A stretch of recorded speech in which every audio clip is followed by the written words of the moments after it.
আসসালামু আলাইকুম। বর্তমানে শিক্ষার্থীদের মাঝে একটা প্রবণতা অনেক বেশি লক্ষ্য করা যায়।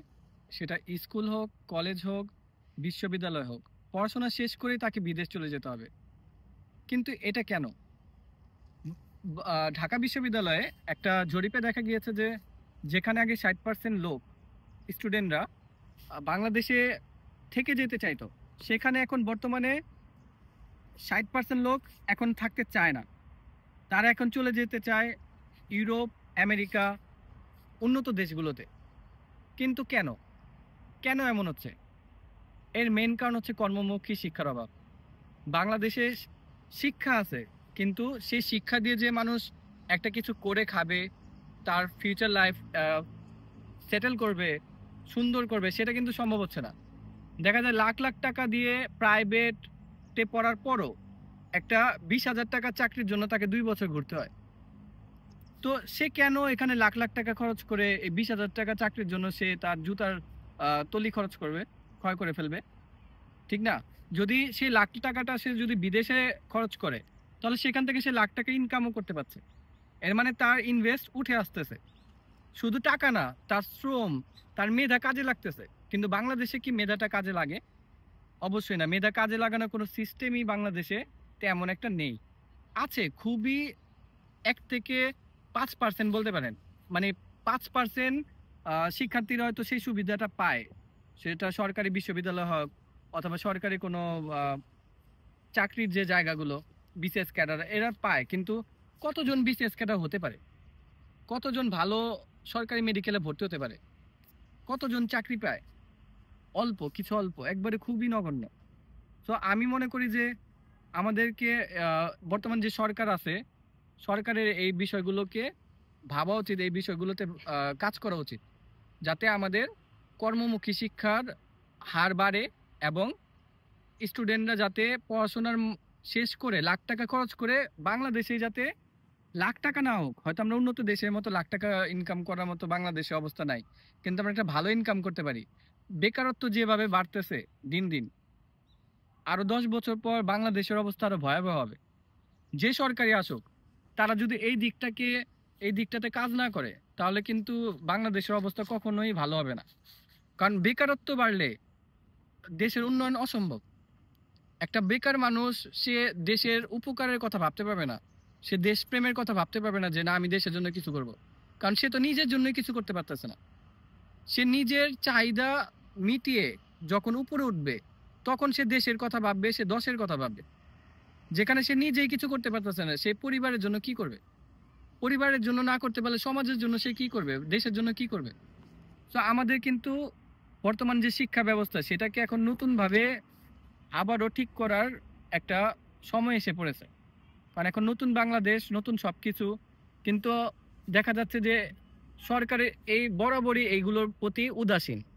বরাবরই এগুলো নিয়ে ভাবে না। যে না, স্টুডেন্টরা কিন্তু আমাদের যে স্টুডেন্ট এরাই তো আগামী প্রজন্ম, এরাই তো ভবিষ্যৎ। যদি এদের দিয়ে কিছু এদের ফিউচারের কথা আমরা না ভাবি, সরকার বা যারা আছে কর্তৃপক্ষ এরা যদি ফিউচারের কথা না ভাবে, তাহলে আমাদের বাংলাদেশের ভবিষ্যৎটা কি হবে? দেখেন আমরা বর্তমানে দক্ষিণ কোরিয়াতে আছি। দক্ষিণ কোরিয়াতে স্টুডেন্টদের যেমন খরচ, ওরা পড়াশোনা শেষ করে ওরা ভালো একটা ইনকামও করে। লাখ টাকা ৩ থেকে ৪ লাখ টাকা, ৫ লাখ টাকার ওরা একটা জব পায়। তো ওরা কেন এখানে পড়াশোনার প্রতি পেছনে টাকা খরচ করবে না? ঠিক না? কিন্তু আমাদের যখন আমরা খরচ করার সময় আসে, প্রাইভেট বলেন ১০ লাখ ১৫ লাখ টাকা একেকটা আ আপনি বিবিএ পড়তে চান, আপনি কোনো কিছুতে বিএসসি করতে চান, মাস্টার্স করতে চান, প্রচুর টাকা। কিন্তু আপনি যখন একটা জব করতে যাবেন, তখন কিন্তু এই টাকাটা আপনি ফেরত পাবেন না। এই ১০ লাখ যদি আপনি খরচ করেন, এই ১০ লাখ উঠাতে আপনার ১০ বছর লাগবে।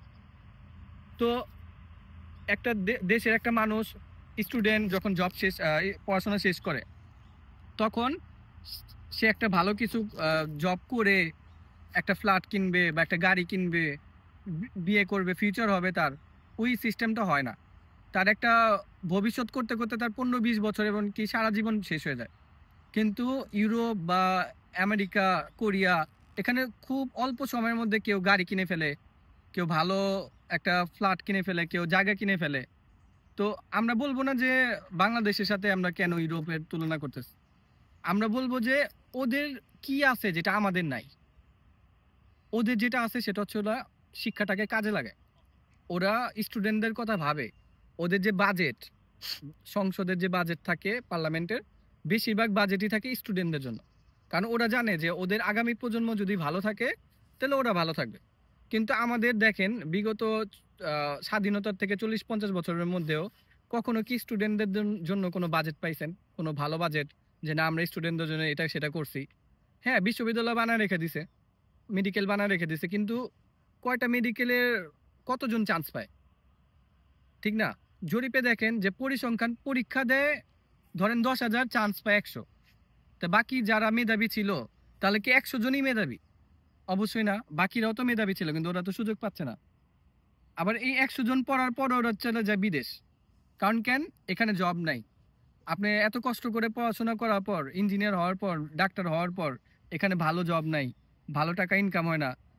ইনকাম করতে চাইলে ওই ওষুধের রেফারেন্স বেশি দিতে হবে। তাহলে যে আপনার ইনকাম হবে ওষুধের কোম্পানি থেকে। কিন্তু ওভাবে ইনকাম হয় না দেখে ওরা বাইরে চলে যায়। আমেরিকা চলে যায় বা ইউরোপে চলে যায়। তো এই জিনিসগুলো কিন্তু আমাদের বন্ধ করতে হবে। আমাদের উচিত যে আমাদের দেশ নিয়ে ভাবা এখনই।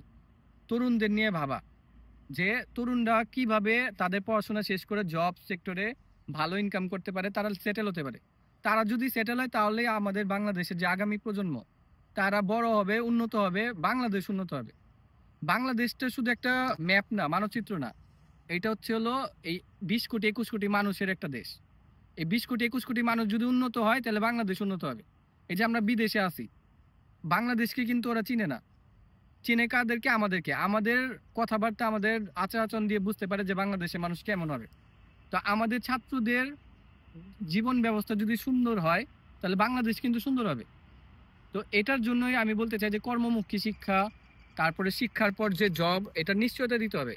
আরো বেশি, বেশি উদ্যোক্তা তৈরি করতে হবে। শুধু চাকরির পেছনে ছুটলে হবে না। আমাদেরকে উদ্যোক্তা তৈরি করার জন্য সেই শিক্ষাটা দেখেন আমি নিজে বিএসসি করেছি কম্পিউটার সায়েন্সে। আমার বিভিন্ন জায়গাতে এমন, এমন সাবজেক্ট পড়ছে যেগুলো আমার জীবনে কোনো কাজেই লাগেনি। অথচ আমাদেরকে যদি শেখানো হতো যে না কিভাবে ফ্রিল্যান্সিং, ওগুলো আমাদের ৪ বছরের মধ্যেও আমাদেরকে ফ্রিল্যান্সিং হাতে কলমে শেখানো হয়নি। আমাদেরকে কোনো একটা অ্যাপস দাঁড় করায় দেয়নি। শুধু বেসিক গুলো ধরা দিয়ে গেছে ৪ বছরে। অথচ আমরা কম্পিউটার সায়েন্সের স্টুডেন্ট। আমাদেরকে পড়ানো হয়েছে বিজনেস স্টাডি, অ্যাকাউন্টিং। আমরা এগুলো দিয়ে কি করব? আমি নিজে ইঞ্জিনিয়ার, কম্পিউটার সায়েন্সের একজন স্টুডেন্ট। আমি বিএসসি কমপ্লিট করছি। তো আমি এই অ্যাকাউন্টিং পড়ে আমি কি করতে পারি? অথচ সেই জায়গায় যদি আমাকে একটা ফ্রিল্যান্সিং এর ৪ টা মাসের কোর্স করাতো, আমাকে একটা অ্যাপস দাঁড় করা দিত, তাহলে কিন্তু অনেক সুন্দর হতো। আমরা কর্মমুখী শিক্ষাতে কিছু একটা ভালো একটা অনলাইনেও একটা কিছু করতে পারতাম। তো আমাদের কিন্তু সবারই, আমাদের ব্যাচে যতজন ছিল সেম অবস্থা। শুধু আমার ভার্সিটি না। এমনকি বড়, বড় যে প্রাইভেট তারপরে পাবলিক বিশ্ববিদ্যালয়গুলো সেম অবস্থা। শুধু বইয়ের কিছু আনাগোনা পড়া শেষ করে ফেলে কোর্স। ওদের আর কোনো ডিউটি নেই। তো কর্মমুখী তো বিএসসি মাস্টার্স করার পরও হয়ে যায় কি আনস্কিলড। তা আনস্কিলড সে কিভাবে জব পাবে? সে ৮ লাখ ১০ লাখ খরচ করার পর আনস্কিলড। তখন তো তার পেছনে আর পরিবারও খরচ করতে চায় না যে এই ২০ বছর ২৫ বছর খরচ করছি এখন তোমারটা তুমি চালাও। তো সে সে স্কিলফুল হওয়ার জন্য পরবর্তীতে আরো টাকা খরচ করবে না সে এখন জবের পেছনে ছুটবে? তো তার জীবন তো ৩০ বছরই ভাবে পার হয়ে যাবে। তারপর যে সে বিয়ে বিয়ে করবে বা তার যে একটা ফিউচার হবে, তো সেটা কিন্তু হচ্ছে না। দেখেন আলটিমেটলি যে মানে আমাদের একটা গোলক ধাঁধার মধ্যে আমরা পড়ে গেছি। পড়াশোনা করলে চাকরি হবে কিন্তু পড়াশোনার পর চাকরি নাই। চাকরি না থাকলে লাইফে মানে কোনো কিছু নাই। কোনো কিছু করা সম্ভব হচ্ছে না। ব্যবসা তো বর্তমানে দেশের যে অবস্থা, ব্যবসা করাটাও মানে একটা মরীচিকার মতো হয়ে গেছে। ব্যবসা এখন মানে বলতে গেলে নেই। দেশের যে ঊর্ধ্বগতি, দেশে যে ডলারের যেভাবে বাড়তেছে, ব্যবসা করাটা খুবই কষ্টকর হয়ে যাচ্ছে। আর চাকরি পাওয়াটাও খুবই কষ্টকর। তো এই মুহূর্তে কিন্তু মানুষের, এই ছাত্রদেরকে বিদেশে যাওয়া ছাড়া কোনো উপায় নেই। তো আমি বলতে চাই যদি দেশ এইভাবেই চলতে থাকে তাহলে একদিন দেখা যাবে তরুণ প্রজন্ম দেশে থাকবে না। শুধু ওই বুড়ো, বৃদ্ধ, মধ্যবয়স্ক এরাই দেশে থেকে যাবে। কোনো তরুণই বাংলাদেশে আর থাকবে না। তো আমরা কি এমন দেশ দেখতে চাই যেখানে বুড়ো বাংলাদেশের দেশ হবে, বুড়োদের বাংলাদেশ, আর তরুণরা থাকবে বিদেশ? এমন তো না। তো আমাদেরকে এখনই এটা করতে হবে যে আমাদেরকে শিক্ষার আমরা যথার্থ শিক্ষা দিতে হবে, যাতে এই শিক্ষাটা আমরা কাজে লাগিয়ে আমাদের লাইফটাকে সেট করতে পারি, জীবনটাকে উন্নত করতে পারি। সো আজকে এতটুকুই আমি বলতে চাই যে কর্মমুখী শিক্ষার জন্য আমি সরকারের প্রতি আহ্বান জানাচ্ছি যে আপনারা একটা ভালো কিছু সৃষ্টি করুন। যে সরকারই আসুন না কেন সামনে, বা এখন যে যারা আছেন তারা ভালো কিছু তৈরি করুন, ছাত্রদের নিয়ে কাজ করুন। কারণ এরাই হচ্ছে আগামী প্রজন্ম। আগামী প্রজন্ম ভালো থাকলেই দেশ কিন্তু ভালো থাকবে। আর যদি এদের নিয়ে কাজ না করেন, তাহলে আগামী প্রজন্ম ওই বাংলাদেশ যেটা এখন আছে তার চেয়েও খারাপ অবস্থা হবে। ঠিক আছে, তাহলে সবাই ভালো থাকবেন। আল্লাহ হাফেজ।